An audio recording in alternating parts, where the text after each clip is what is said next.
This is Scott from My Life's Reward. I've got the ATV Gear Overview Part 2 accessories coming up next. Stay tuned.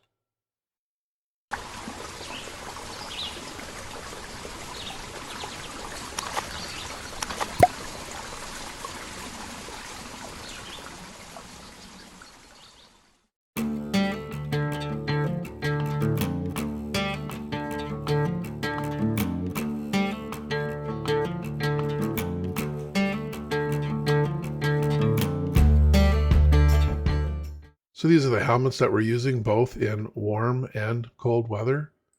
For my son's helmet, he is using a Klim helmet, the Krios Pro. It's pricey at just around $700 unless you can find a good deal. The feedback, at least when I tried it on for myself, personal experience, is quite roomy, comfortable on the ears. Ventilation options are excellent. It doesn't slide around on your head, but yet still comfortable and comfortably tight.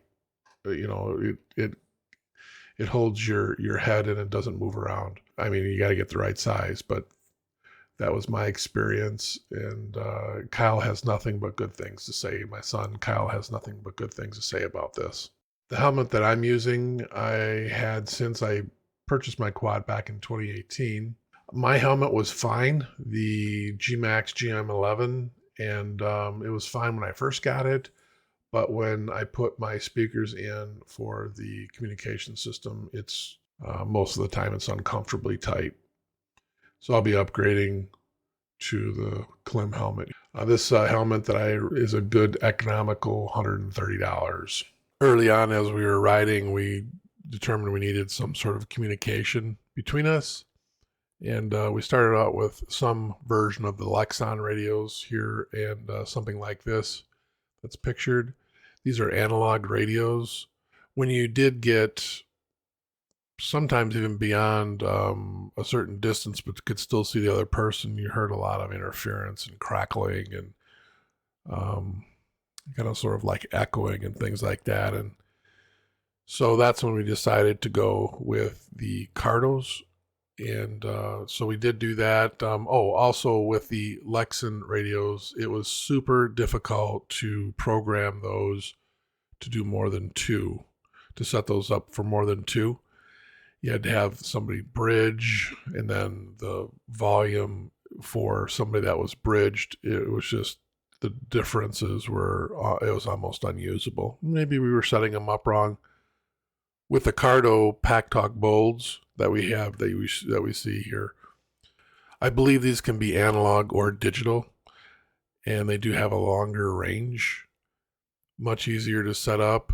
They interface to your phone app, and you can work with your phone and you can take calls, and things are just a lot easier to control between these. And again, as far as getting more than two connected together, it's just super easy, and there doesn't seem to be any variance in between any one person. For riding, I use a combination of two different cameras. I use the GoPro Hero 7 Black, and then I also use my iPhone. But for like when I'm actually riding on the quad, this either helmet mounted GoPro or a camera mounted on the front of my quad is used to capture the trail footage. The arm that's extending off of a base sticker is the SUREWO aluminum helmet mount. I did have a version of something similar to this that was plastic, and those are easy to break, and mine did break. Not through normal use. It was when we were trying to position the different pivoting points, and then it snapped. So, and that's why I went with the aluminum version, so that wouldn't happen again. For the GoPro camera setup, in order to keep that working, I did try different setups, like using batteries and just bringing a whole bunch of batteries with me, and then when they got close, I would change them out. I didn't like that. And then another version is me hooking it up to the 12-volt adapter on the quad. that worked okay until you turn the quad off, and then the camera would go off. And for some reason, when you have a battery in the camera, when you hook it up to external power, it doesn't work properly. So it's not like the battery can take over once the 12-volt source is removed. So that really didn't work out. The setup that worked out the best for me is using a cable like this X Power all-weather external cable that plugs into the USB-C. It has a special little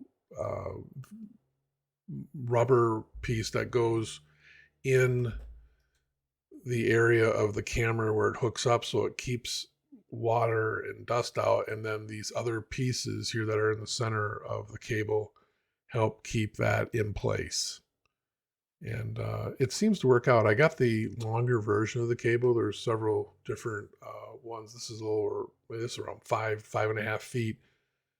And I run it inside my jacket or my shirt, and I just put an external battery pack, that recharges things. I just put that in my pocket. I hook the USB cable up to it. It's hooked to the camera. And I set it and I forget it. As long as I have a memory card that has enough capacity, I just start rolling and I never stop it. That's worked out the best. I did that on the Two Heart Trail.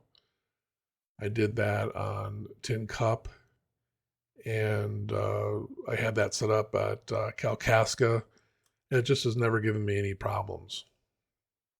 So everywhere that I can, I try to use the RAM hardware. I use it with my canoe, and I also use it with the quad and in my Jeep. I use the B size, which is 1 inch, the 1 inch ball. So I try to keep everything that seems to be about the right size. There's a handlebar clamp that goes on my quad. And then I use the extender that mounts to the ball. And here we have the X grip. There's different sizes of this for, depending on what sizes your tablet it might be. And this demonstration just shows you how it fits into the X grip, then how you can secure it with the rubber keeper. And then out the back of it, it does have a B size 1 inch RAM mount ball that goes into the other end of that arm. This 1.25 inch hitch is nice. It comes with the 2 inch ball, a toe hook type of a thing here, and a clevis pin. And I use this all the time around the house. So I really didn't participate in the speccing out and the purchasing of the rims for the 850. These are bead locker rims. I know that. Mine look like bead lockers, but they're actually just cosmetic.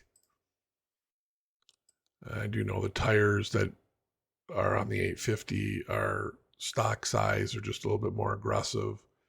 I believe they're matched up with the type of stock rubber that is on the Can-Ams on a certain line of the Outlander Can-Am. Shocks, I don't really know much about, just that I wanted to include them here so you had awareness of pricing and sourcing, that sort of thing. The handlebar guards, I think I might add those to mine, just especially like two things. When you're in cold weather, it helps block the wind. And when you're in tight corners or you're going through debris or tight trails, it helps deflect. The handlebar warmers are a nice feature. I'm not really sure that that's for me with the cost. I think I'm just going to put on a thicker pair of gloves. The light kit, I think, is reasonably priced, and I think it adds enough of an advantage that it might be worthwhile looking at. The LED light kit, a bit on the pricey side. Not sure that's for me. Well, there you have it, the ATV gear overview videos, parts 1 and 2. Big ticket items with part 1 had the towing vehicle, the trailer, and the 2 ATVs, along with a glimpse of some of the other things that we use. And then a little bit more of a deeper dive into the accessories in part 2. So if you have any questions, hey, put them in the comments. I'd appreciate that, and I will get back to them. I answer every one of our comments. And so with that, until next week, take care and thank you.